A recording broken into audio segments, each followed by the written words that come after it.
Let's get right to it.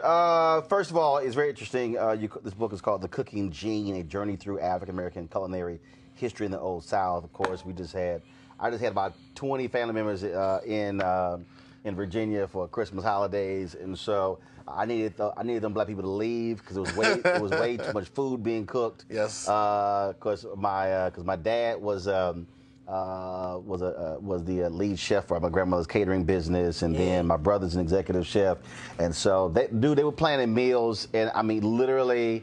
You talk about I was plus 9 pounds over the Christmas. I mean, it was just too much. I was like, y'all gotta leave. Y'all gotta leave. And it's Virginia folks, which means it's gonna be no. From Texas. Oh, that's even from worse. Texas, and then of course my maternal grandparents are from Louisiana, so so we had like how many gumbos were there? There were 2. So we had a 40-quart pot that we did Christmas Eve, and then we did a 16-quart pot on New Year's Eve. Can't deal. So it was just crazy. So let's talk about this here.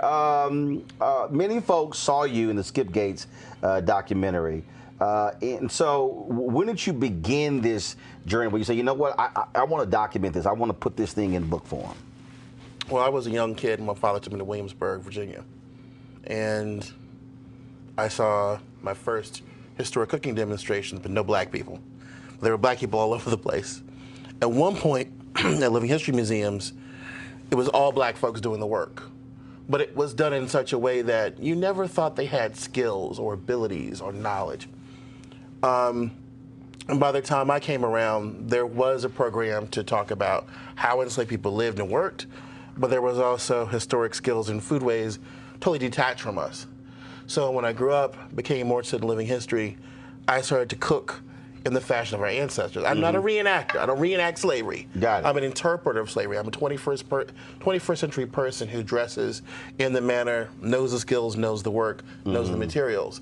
But my thing was, if black cooks were the best cooks for the first 250 years of American history, where did that go to? Where did we start? What made us the best cooks? And so going from plantation to plantation, from state to state, I was able to pick up interviews with elders and go in the woods and go in the water and just learn from the ground up the cooking tradition that is the roots of soul food. I mean, it's sort of like if you're trying to have a conversation about the history of music. Right. You have to deal with black people. Right. And you can't deal with that unless you actually go to the Mississippi Delta, unless you understand. You have to encounter. And even where that came from, the role that music played came from different parts of Africa. Right. And so, to me, it's basic. It's kind of basic that if you want to understand how this thing evolved, then you got to go to the foundation of it. And then the next level for me was DNA. Because now we live in a time where Alex Haley couldn't even have dreamed of, where we have access to our DNA relatives from West Africa. And so for me, it was like, okay, grandmama and them came from Sierra Leone, and grandpa and them came from Ghana, and so came from Nigeria. What are they bringing to the pot? What did they pass down that I received in my own kitchen? And how does that work for every other black American, especially now that we're coming up on the 400th anniversary of our arrival in British North America? And when we talk about this idea of being the best cooks, it's interesting. The moment you said that, I thought about where we are now. That if you ask that question, well, when you have these conversations. And so it's Master Chef, it's Bobby Flay, it's Emerald, it's Paula Deen. It's Paula Deen, and you go. So you now all of a sudden you go through this whole marketing of food as if black folks didn't exist. I mean, even when it was some show I was watching.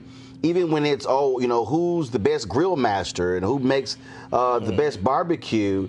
Don't look like us. Right. I mean, it is as if to me, it's sort of like having a conversation of music, and then you go, "Oh, it's the Beatles, it's Elvis." You go, "Hold on, y'all missing a few people." The TV makes it look like it's all about the Bubbas and not the brothers, and we are the root of barbecue. We're the root of barbecue culture. I get in trouble all the time for making these arguments because it's an alternative key to an alternative history, but that alternative history is the real history. That is where we come from. Food impacted every single aspect of every part of the African American journey. From when your and mine ancestors were chosen to be exiled through war, to when they arrived, to how long they lived when they got here, to what they passed down health-wise to their children, their grandchildren, their grandchildren's grandchildren. Food impacted every part of our journey and still impacts every part of our identity today. Every part of our identity. Well, first, it's the one thing that if you have a get-together, it's amazing. You could have the greatest basement, the greatest party room. People are going to gravitate to the kitchen. That's right. I mean, the reality is again, as I said, all my family, they were planning the menus a month before, a month and 2 months out. And I'm like, because we're on a family group meeting, I'm going, what the hell y'all talking about? I'm like, y'all ain't here for 2 more months, dude. They were literally planning the menus out in advance. Because the hearth is the heart of the household.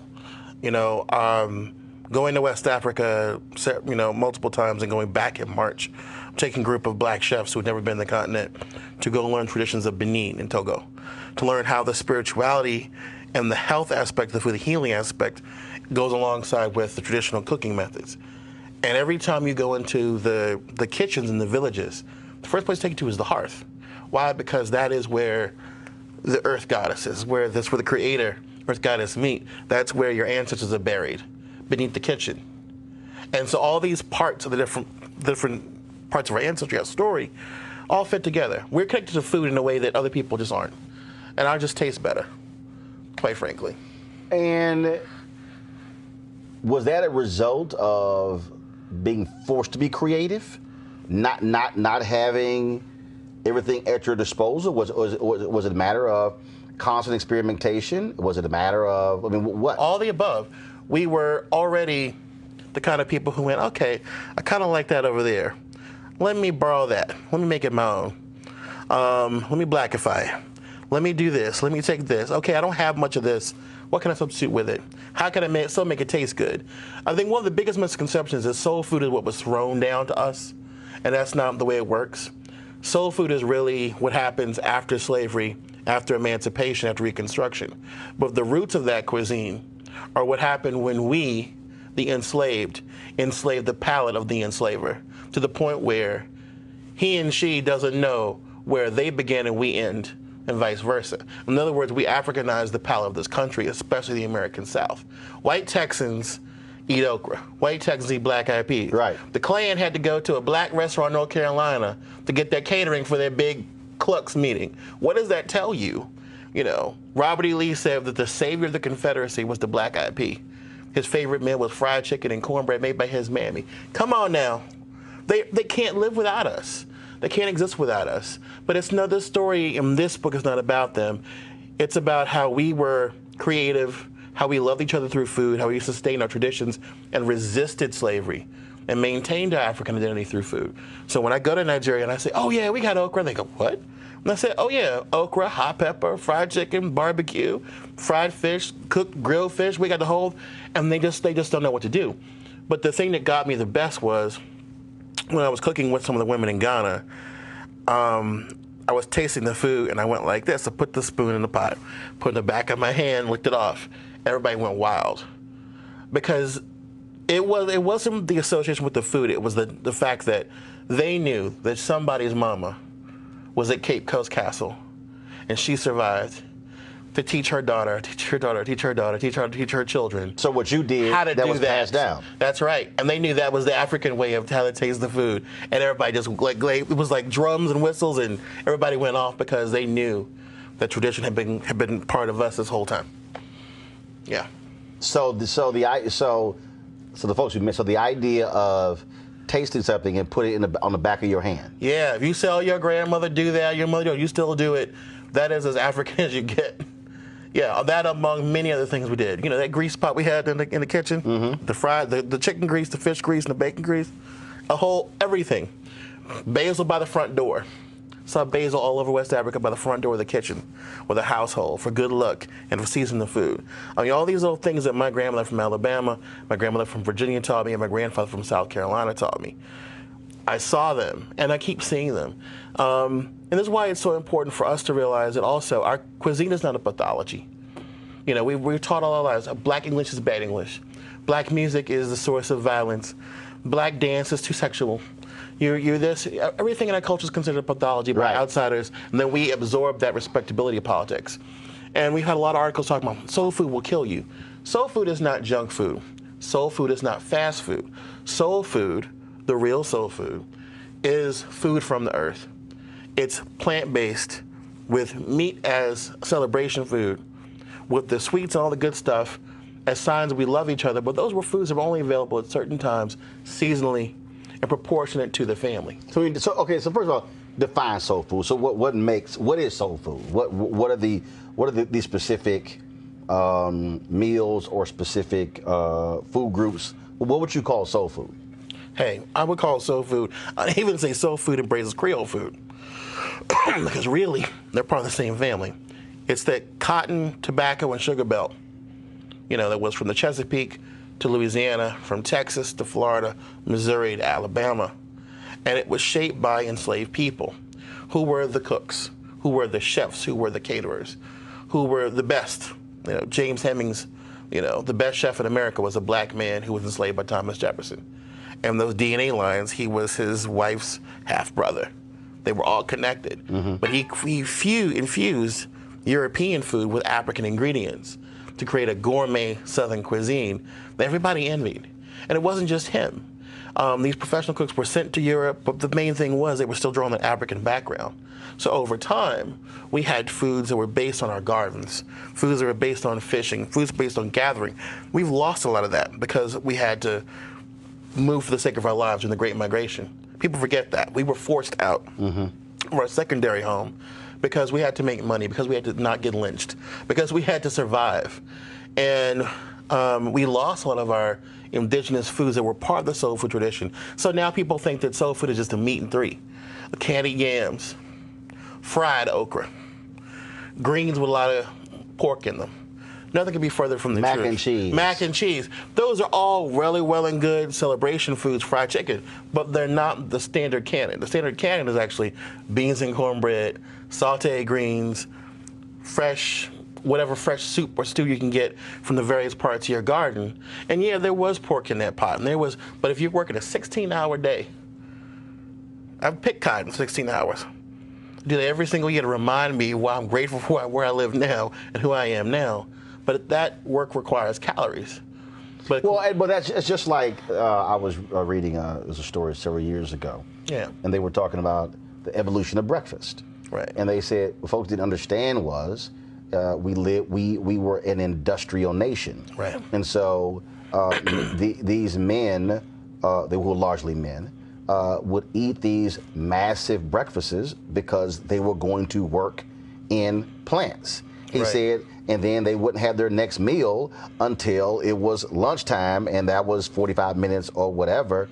He said, so and they said that's where these big breakfasts come from. So, so when they had pancakes or biscuits and grits and eggs and sausage or bacon and all of that, it's like, there's a reason for that. Because you were leaving home and you were burning off a hell of a lot of calories.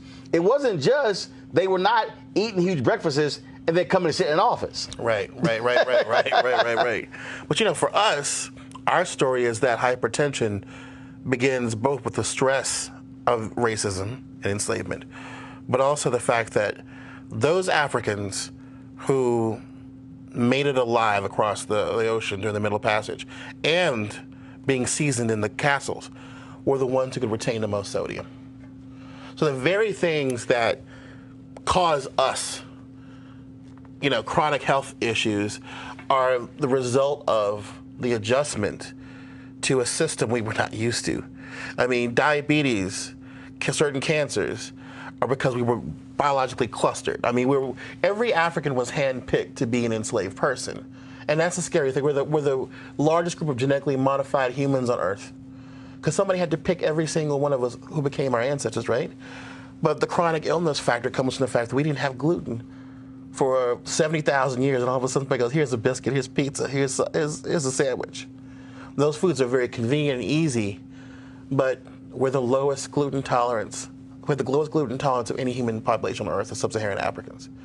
So we have a lot to think about in terms of how we restructure our diet, our lives. There's no reason why you can't enjoy those foods.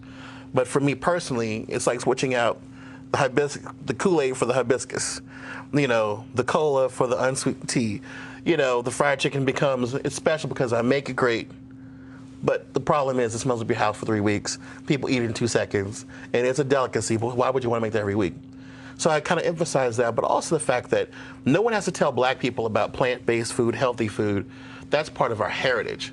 And that's why we're taking black chefs, the second wing of this project, is taking black chefs back to the continent to say, okay, this is your heritage you never learned about in culinary school because they never taught you. They never thought it was relevant. But this is the root of Brazilian cooking, Haitian cooking, Jamaican cooking, American cooking, other parts of Latin America and the Caribbean. But that also goes back to, again, this notion of white is right, the white standard. Because earlier when you talked about Thomas Jefferson's cook, how he fused what came from Europe with what he knew from Africa. It's the same thing. If you have this conversation, it's the French are the best chefs, and it's French cuisine. Right. And then if you want to talk about art, it's we've got to go see the artwork of these great artists from France. If you ask the question in terms of, first of all, you begin to delve into why is it that very few black artists or virtually no black artists have paintings that sell for $30 and $40 and $50 million because it's Rembrandt, it's Picasso, and so when you begin to identify all these things that are great, not us, but then when you do visit African nations and you see these art pieces and you see these sculptures, you're like, oh my God,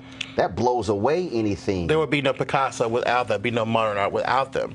And there wouldn't be vernacular cuisine of the Americas without us. I remember going to the Southern Foodways Alliance and having to explain to a crowd of mostly white Southern food enthusiasts that corn had been with us as Africans for 200 years before there was an American South. So we had 200 years to play with this plant, to think about how we were going to incorporate it into our diets, to sort of really get used to it. And it was no wonder when we came to America, we made corn sing, cornbread, cornmeal on the catfish, corn pudding. You can keep going. Even though it was a Native American crop, we were masters at being amateur botanists and zoologists. We just kind of figured things out. We came to this country, looked around, and said, how are we going to make these plants? Look, that plant looks like familiar. It looks familiar like what something we had back home. That persimmon looks like the ebony fruit from back home. How are we going to make that work? How are we going to use it to heal ourselves? How are we going to use that to endure our exile, give something to our grandchildren? That was the thinking of our ancestors. And for me, for a lot of people, there's this internalized shame about enslavement. I'm proud of the picture in my book. I'm proud of it because this was taken outside the kitchen at Somerset Place Plantation, North Carolina. Dorothy Sproul Redford spent years researching her family history. And why do you want to look like a slave? I said, no, I don't want to look like a slave. I don't look like a slave. I'm dressing like an enslaved person. And I'm dressing like the greatest generation in American history, the survivors of American chattel slavery, with whom we would not be here and with whom there would not be an America. So when you talk about taking those chefs back, so how do you, or how are you getting them to understand that, for lack of a better phrase, the white standard is not the standard? Because what I mean by that, what my brother's executive chef, and he's had all these certifications and whatever. Right. That's a white standard. Oh, no. You have to have these things in order to be deemed right. An esteemed chef, as if all these things that you've had to research, as if these things are really relevant. That's not, because right. I think we know some great chefs, right, who have absolutely no credentials, right, who don't have any paperwork. There's nothing on the wall. They don't need to wear a jacket with their name on it. I mean, they don't need anybody else to validate their greatness. But see, the thing is, we recognize this. The problem is at the same time the civil rights came in, we told our children, don't cook. Don't cook for Miss Charlie and Miss Ann no more. Wait a minute. At the same time, white chefs turned cooking into that's that old black man and an old black woman cooking in the back of the kitchen into, I'm young, I'm white, I'm professional, I have a degree. And you need a degree. You need to be like us. You need money. You got to go to school. Got to go to CIA. Got to go to these other institutions. And that left a lot of us out. So between us going, we don't want that anymore. So it was just two ways. It was a two-way street. And then those of us who were left said, I'm going to do sushi. And then somebody would say, no, you're going to do soul food. But I'm really good at sushi and French cuisine. No, but you're black. You got to do this. You got to do Korean food. And then others went, why do I have to do that when I want to do my own cuisine? No, you should really do French cuisine because that's the only way to prove yourself. See, it's interesting as you say that, because what immediately jumped into me as you were talking, when I read The Education of Blacks in the South, 1860 to 1935 by James D. Anderson, how that was this massive fight with the creation of Hampton University, because the free slaves said, we don't want our kids planting stuff. They wanted their children to be doctors and lawyers and engineers. Yep. And so that was this huge battle. And then, but you had Armstrong, who was basically wanted black folks just to keep being focused on agriculture because white folks need it. His greatest student, Booker T. Washington, goes to Tuskegee. And so he's talking about that. In Anderson's book, he lays out how the students at Tuskegee were essentially illiterate. They could build stuff, they could farm the land, but couldn't necessarily read and do math. And that was his battle. That was his battle for 30 years at Hampton, because they fought, don't want our kids just doing agriculture. So then when you made that particular point, no, we don't want y'all cooking. So then you had black folks who, because this was all we could do, no, we want our kids to be doctors and lawyers and engineers. No, we don't want you doing all of that. And so it is as if we, in both instances, we were coming out of oppression and did not want the next generation to do the very things that we did to get through. And as opposed to, it should have been, wait a minute, we can do both. Right. And then when it got passed over to other folks, they turn it into this art. And that's why they get to be on TV and do all this stuff. And that's how I came into the scene, talking about appropriation, talking about Paula Deen, talking about the fact that, we're talking about Paula Deen and the N-word, when we really should be talking about why are you letting Paula Deen say my grandma invented hoe cake and get away with it on TV while you have shows on while she goes to her granddaddy's plantation with hundreds of enslaved people? Come on now. What's the problem here? Why are we not able to engage with our history? But not only that, but understanding that it ain't about here. It's about our 70,000-year journey as people in West Africa before we even get here. So for these chefs that are coming from the Caribbean, from America, we go with Roots to Glory tour company, and what we do is we craft these tours so that we can go make the palm oil, bring the fishing nets in, go to the farm, see how the cutting grass rat is eaten. I did not eat the cutting grass rat. I wasn't ready for all that. But the bottom line First of all, somebody watching, what is a cutting grass rat? Cutting grass rat is a huge bush rodent that is very popular in West Africa. It looks like a possum and a beaver did something they shouldn't have. And it is the most, people love it. They just love it. And it's tender and it's great. When you say they love it, they eat it. Oh, they eat it up.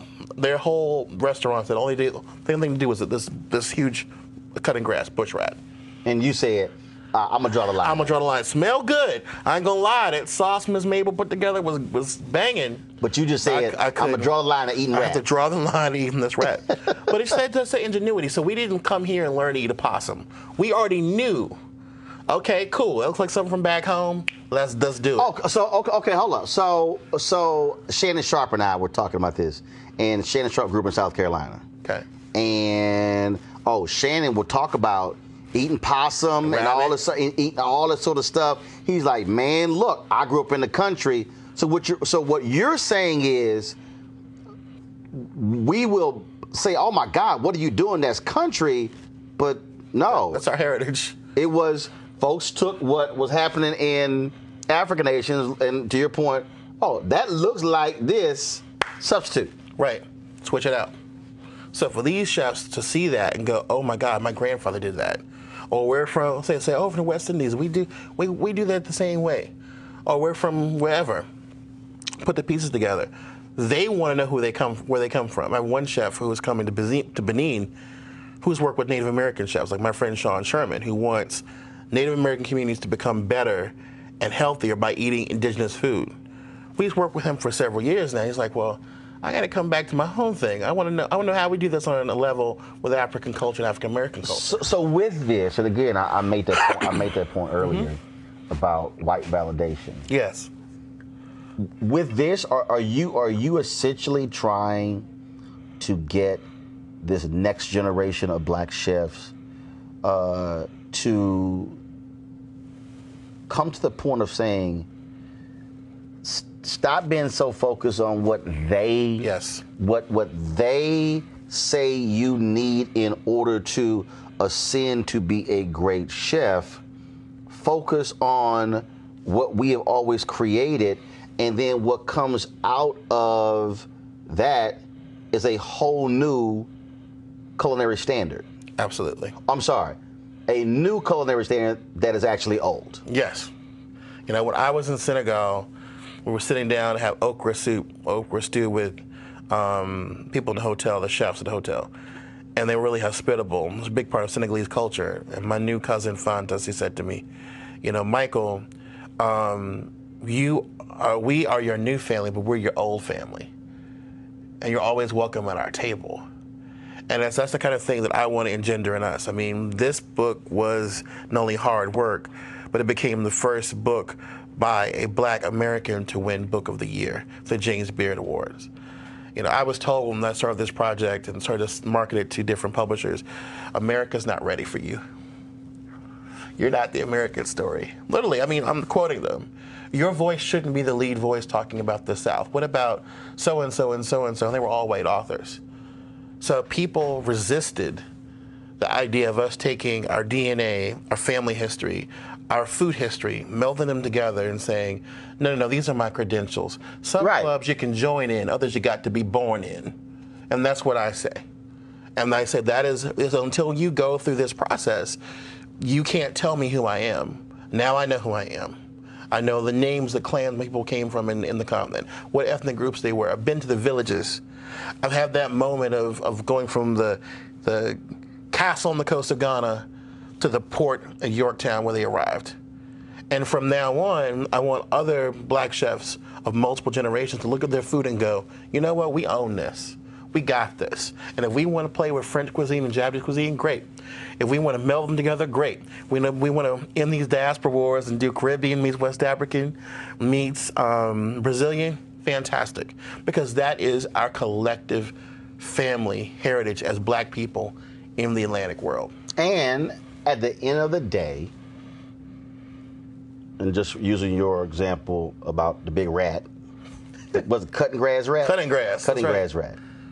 At the end of the day, even though you didn't eat it, at the end of the day, you said, oh my God, that smelled great. Right. I ain't eating it, it smelled great. At the end of the day with food, how's it taste?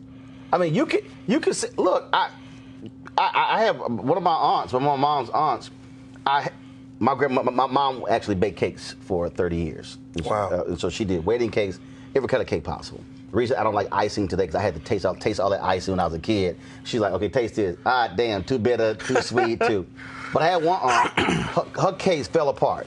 You literally you couldn't cut her cakes. You had to get a damn spoon. Okay. It don't matter. It didn't look good. Right. It fell apart, but damn sure tasted good. At the end of the day, food is how does it taste? Right. You can have all the greens you want to, Right. but if it don't taste good, That's right. end the conversation. Well, that's the answer to the appropriation conversation right there. Is that, yeah, you can make hot chicken. You're not going to make it well.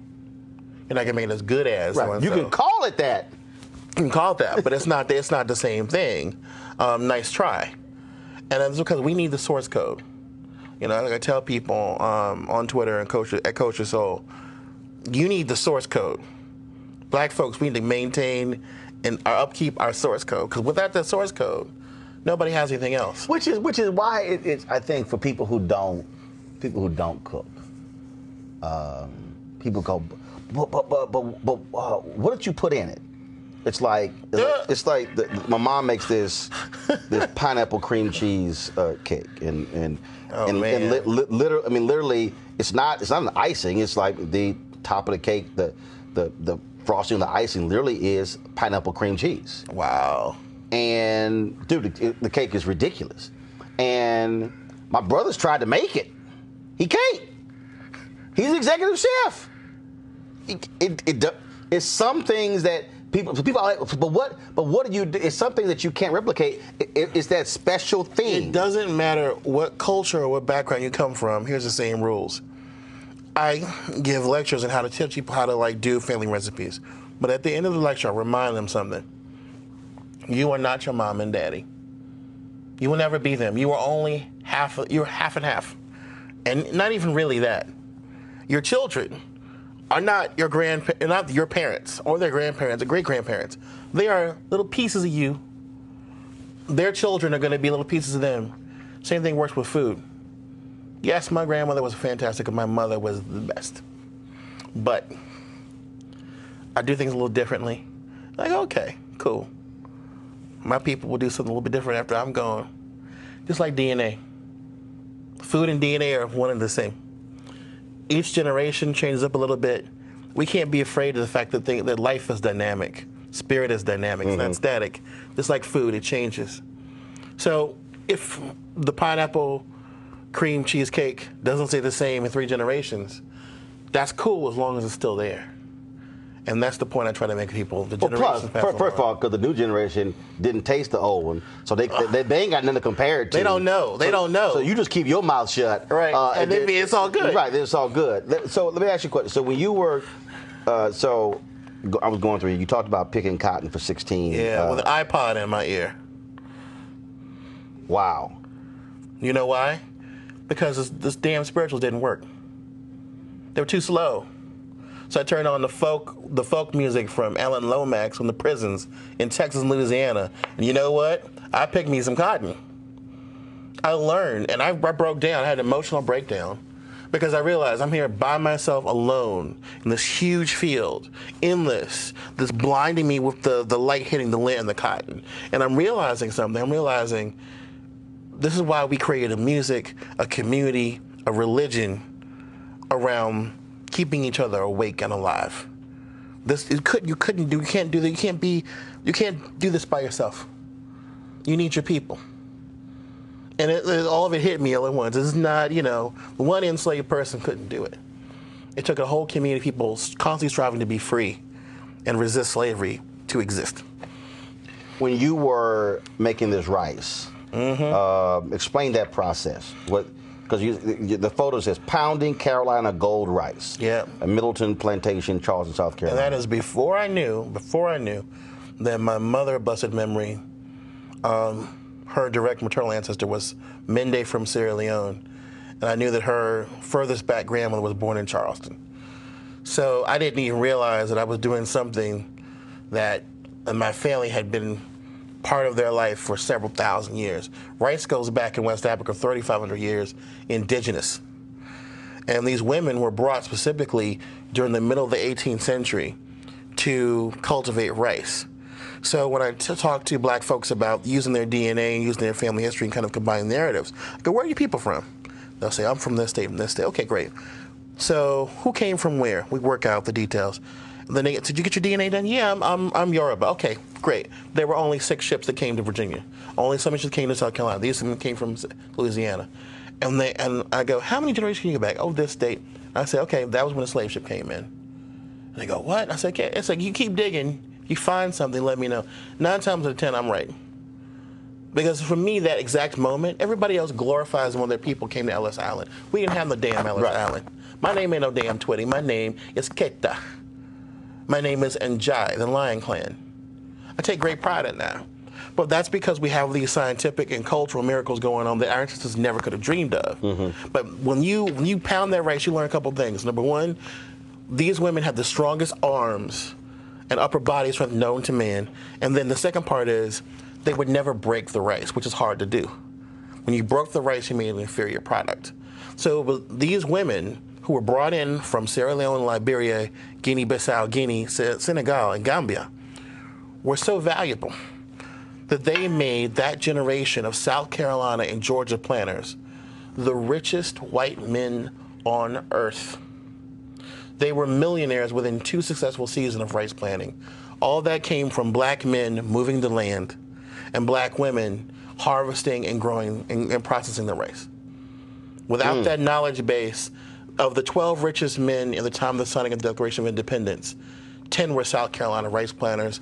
The richest man was a Maryland tobacco planter. The second richest man was a New England ship captain who shipped enslaved people, including rum and molasses. So without us, no America, ever. Which is why when we talk about the book, The Other Half Never Told, the reality is there was no capitalism. We actually created the very system that America still thrives on today. Right. Because that, without the slave trade, without that driving the economics, without it driving not just the South but also the North. I mean, the 13 colonies had no economic system. Nope. We were it. We were the cattlemen. We were the rice growers. We were the tobacco growers. We were all of that. We were also, I like to think of it this way. What if we had been given our emancipation right then in the Revolution?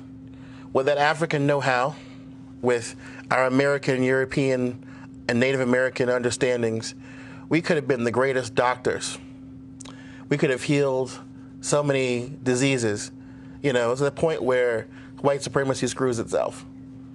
Where, you know, you go, okay, well, the potential for us to have done all these things was lost by keeping us down, you know. Well, when I interviewed the white supremacist racist Richard Spencer, when he goes, oh, well, you know, his opposition to slavery, he says, no. He says, white people are so smart, we would have figured all these things out. He said, we would have figured out how to pick cotton. We would have figured out all these different. He said we're so smart, we would have figured all these things out. Eli Whitney stole the idea from the enslaved people. But you didn't. But you didn't. I said, but you didn't. You searched the world for spices and didn't even use it in your own food. Come on now. Let's rethink this process. No, it's, you know, for us, for me, it's like, let's go beyond the survival aspect and go into what if those things that your mother and grandmother and even your daddy did. Well, me, was, you know, every Southern black boy learns to barbecue from his daddy and granddaddy. What is that? What kind of emotions does that engender? I grew up hating soul food when I was a little kid because I grew up in the late 70s, early 80s when KFC was considered what? Women's liberation. Pizza Hut was the greatest thing in the world. McDonald's had playgrounds, right? So we didn't like that food at home that had the bones in it and the pieces of fat and all kinds of weird stuff. But then, you know, my grandparents, my mother took me in the kitchen. And my dad took me out and said, okay, let's go barbecue. I learned how to pick the greens and pick through them, learn the process and owning it. And our children, if they only have that process, could really soar with our food. I do have to ask you, it jumped out. What is it about black men and grilling and barbecuing? It's like it's a rites of passage thing. Yep. Go to the continent. Cameroon, the first meal we had. Poulet brassé, barbecue chicken. Poisson brassé, grilled fish. Ghana, every single corner has a barbecue man. Nigeria, every single corner has a suya man. Take the little bit of meat, put red pepper on it, throw it on a stick, put it on the grill, take big slabs of ribs and stuff like that. With the sauce piment, the hot sauce all over it. Every country I've been to so far has a barbecue man on every single corner. And it's like, and hot sauce. And it's like, okay, I can't get over this. I tell people all the time, going to the continent will make you understand how black you are, but didn't know it. Right. You know, but it'll also teach you some of the fundamental differences, but also some things we lost, you know, because the cooking is not just cooking, right? You barbecue that animal. The process of slaughtering the animal is very, not all places, but in most places, very deep and like meaningful thing. You know, a kid doesn't learn that that's just meat. A kid learns that's a living thing. Right. And that living thing has a spirit. And that you have to do this, you have to do it a certain way, or else it's gonna be bad. Bad energy, bad food, bad everything. So for me, it was like every time I go, I pick up a little bit new part of the puzzle. And hopefully when we go to Benin, we're gonna be, I should probably say this, we're doing a GoFundMe because we're bringing our first cinematographer with us. So we're able to document what the chefs see. And so you ain't doing all the stuff, you haven't been shooting this? We haven't been shooting anything. So are you serious? Yes. We've been looking for black folks with cameras who have the talent, who are able to do this. Wow. Because I mean, that's the point. I mean, surely I was like, oh, I know y'all got all kind of stuff. Because I mean, we are just starting that process. We're just starting that process. We at least just going to strap a GoPro to your head and then just wherever you look, just recording it. Because, I mean, I was like, oh man, I know you got hours and hundreds of hours of stuff. Wow. So when I talked about how do we not turn this page, but how do we sort of go back to the future? Right. Somebody's watching right now. They haven't been to these various countries. They haven't been to different continents. But they may now realize, you know what? I should stop running away from what is ours. So what do you tell them where to start? How to start? I'm going to tell you something very special to me. When I was a freshman at Howard University, I met an extremely important playwright and writer, August Wilson. Mm-hmm. August Wilson was a really nice man. He was very congenial. And I asked the first question of this thing, this big to do. And then later that night, I brought my little books together, my plays. I came to see him in line out the door. He pulled me. I said, "You the young man asked me that question." And I said, "Yes, sir." So pulled me aside. We talked for like 10 minutes. I knew I was, taking up his time. And August Wilson said to me, I said to him, "Sir, what do I need to do to be a great writer? What do I need to do?" He said, looked me dead in the face. He says, "I want you to go back to the South and find Africa through your grandmother." Okay. Big hug, sign my books. Enjoy, August Wilson. Never saw the man again in his life. He said, go back to the South and find Africa through your grandmother. We have to begin to remember that our stories, our parents' stories, our grandparents' stories are the first to be rescued, and our children to recognize that their life and their times are just as valuable. Mm-hmm. We forget that we forget our own narrative. Right. To start to record them. We need to sit down with our parents and go, Mom and Daddy, how did you meet? Where do we come from? What do you know? Talk to anybody who, they don't have to be just grandparents, collateral relatives. Mm-hmm. Go through that process. At least get there. Go to your family's home place. Don't just go there for a homegoing or a homecoming. Go there and spend a week. Go to the cemetery. Go to the church. Go to the land. Find out where your people were enslaved or where they own land. Sit there and meditate. Get your DNA done. I'm not going to go into that whole wasp nest of should we or should we not. Now you know where I fit on this puzzle. Go to African Ancestry. Go to black-owned company. It will tell you where you're from. Okay? Do your other DNA. Do your autosomal DNA. Find out where all the different parts of your identity come from. I talk about being part European, being part Native American, etc. But start there. And then, if you're ready, if and when you're ready, you can book that ticket. Mm-hmm. Go to the continent. See something. Bring family with you. And then bring something back. Bring back not just pride in where we come from, who we are, But remember that first moment when you get off the plane in Ghana when they say, welcome home, what that feels like. 2008, July 2008, when I went to Accra, Ghana. So we landed, and I took a picture real quick of my feet touching the ground. Yes. And the cats with machine guns were like, no photos. And I was like, damn y'all and these guns. Right. I'm taking this photo. And literally, it was getting off the plane, stepping on the tarmac. I took a picture. It was very intentional. Right. One, I took a photo of when we descended, and I took a picture literally as we broke through the clouds. So my first view of Africa. Yep. As we were descending across Ghana. But yeah, got off the plane, and they were like, no photos. I was like, damn all of y'all. It was like, click. It was like, and I had some sandals and linen on, but it was that was it. I was like, I don't care. Y'all can have a machine gun all you want. See, now it's different because they know they get something out of it. So now it's like, oh yeah, go right ahead. Yeah, brother, absolutely. Where's that dash at? I was asked this question, and this would be the last question. Yeah. You probably already answered this, but every author I interview, I ask them, what was your wow moment when you were writing this book and researching it? What was that, out of all the things, or the first time where you just went, wow? Okay. So I'll put it down to 3. One was finding I was related to Sarah Palin. That sucked. I'm like, okay. That's a wow moment. Yeah, but it balanced stuff out with Samuel L. Jackson. So okay. If you're watching Samuel L. Jackson, what's in your wallet? But other than that, it was for me realizing that, when I went to Howard and learned Yoruba, and I went to Nigeria, and then I came back and found I had 4 Yoruba cousins. And the ancestors are talking to me through the Ifa board going, we're really proud of you. You need to know that. And I lost it because I didn't have my mother anymore to say that to me. Mm-hmm. And here they were talking to me and saying, yeah, you're back home. You have a name now. You got to come back. You got to do your thing. And just that feeling of intuitiveness, the fact that things that have been passed down. One of the most important narratives I have is that my grandmother's father's family actually passed down the knowledge that his ancestor came from Ghana.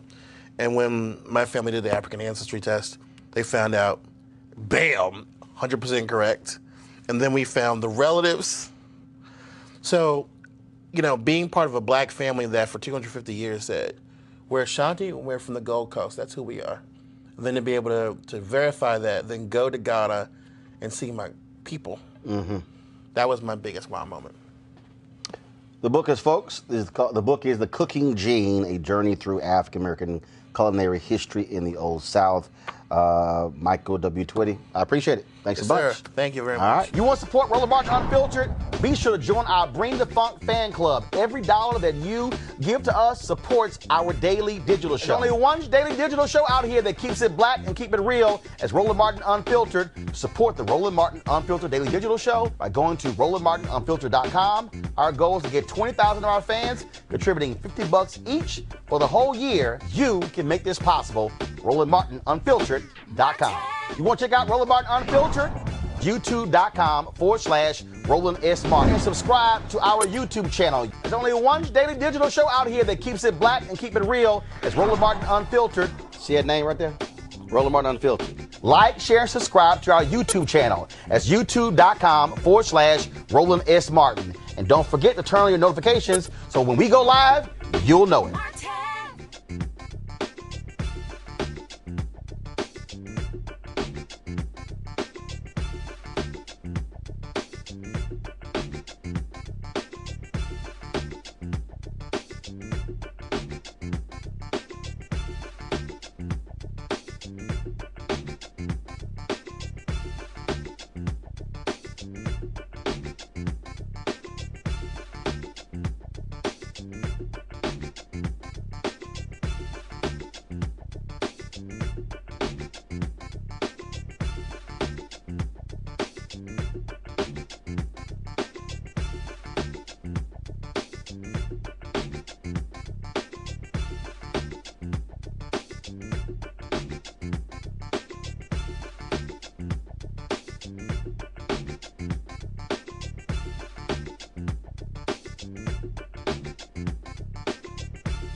You want to support Roland Martin Unfiltered? Be sure to join our Bring the Funk fan club. Every dollar that you give to us supports our daily digital show. There's only one daily digital show out here that keeps it black and keep it real as Roland Martin Unfiltered. Support the Roland Martin Unfiltered daily digital show by going to RolandMartinUnfiltered.com. Our goal is to get 20,000 of our fans contributing $50 each for the whole year. You can make this possible.